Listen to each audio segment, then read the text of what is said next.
My grandfather kept one candle on the kitchen table that he never let anyone else light. He was not a superstitious man. He simply believed some stories should only be told by candlelight, the way some letters should only be read alone. I was 7 the winter he told me about the mouse. The rain was walking across the windows. His hands were folded on the table, big and slow and spotted with age. And he watched the flame for a long while before he started, the way he always did.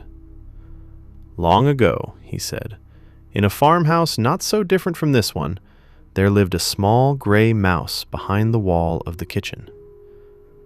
The mouse had a good life. Crumbs in the corners, a warm pipe to sleep against, a crack in the boards just wide enough to watch the family by. One evening, the farmer's wife came home with a parcel wrapped in brown paper. The mouse pressed close to the crack, hoping for flour or seed or a fallen grain of sugar. But when the paper came away, what sat on the table was a mousetrap. The mouse ran into the yard, its heart going like a small drum. "There is a trap in the house," it cried to the hen. "A trap, please! We have to do something." The hen barely lifted her head from her nest. "I'm sorry, little one," she clucked, "but a trap is no concern of mine. I have my eggs to mind." The mouse ran to the pig in his pen. "There is a trap in the house." The pig rolled deeper into the warm mud and sighed. "A trap is a small thing," he said, "and I am a large one. Go and bother someone your own size." Last of all, the mouse ran to the great ox standing in the field. "There is a trap in the house. Please, I'm afraid." The ox looked down from his enormous, patient height. "I cannot even feel a thing so small," he said, not unkindly. "It is your trouble, friend, not mine." So the mouse went back to the wall alone, and it watched, and it waited, and it was afraid all by itself, which my grandfather said is the loneliest kind of fear there is. That night, the house went dark, and in the dark, the trap did its work, but not on the mouse. A snake had slipped in under the door to escape the cold, and in the black kitchen it found the trap before the trap found anyone else.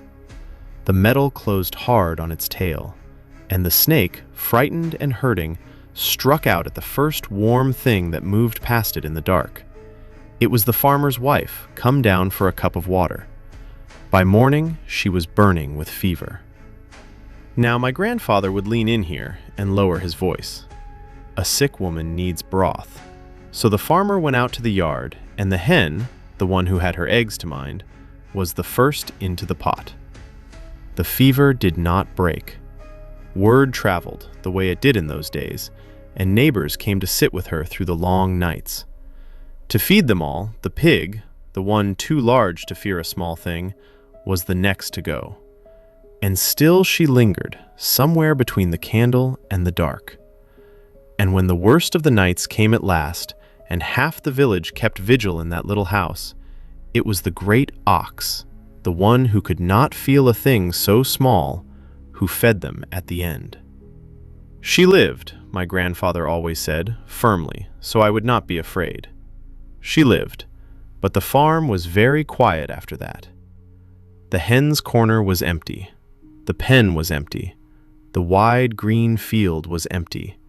And the only one left to watch the woman get slowly, gratefully well again, the only one who had seen the danger from the very first evening, was the small gray mouse behind the wall.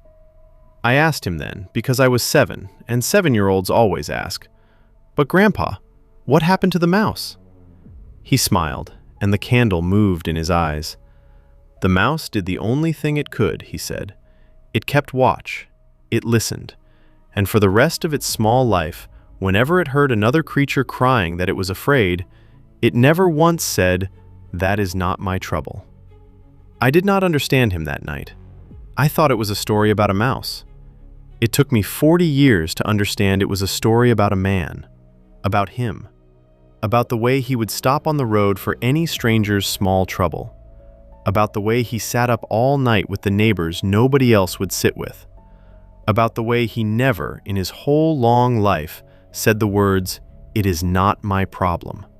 Not once, not even tired, not even old. He is gone now, but I have his candle. And last winter, my own daughter climbed into my lap at this same table and asked me to tell her something true. So I lit it.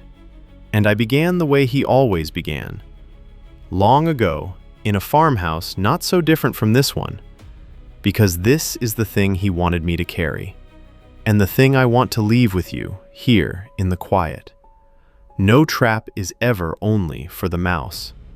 When the smallest among us is afraid in the dark, that fear belongs to all of us. And the kindest people you will ever meet are simply the ones who never learn to say, "That is not my trouble."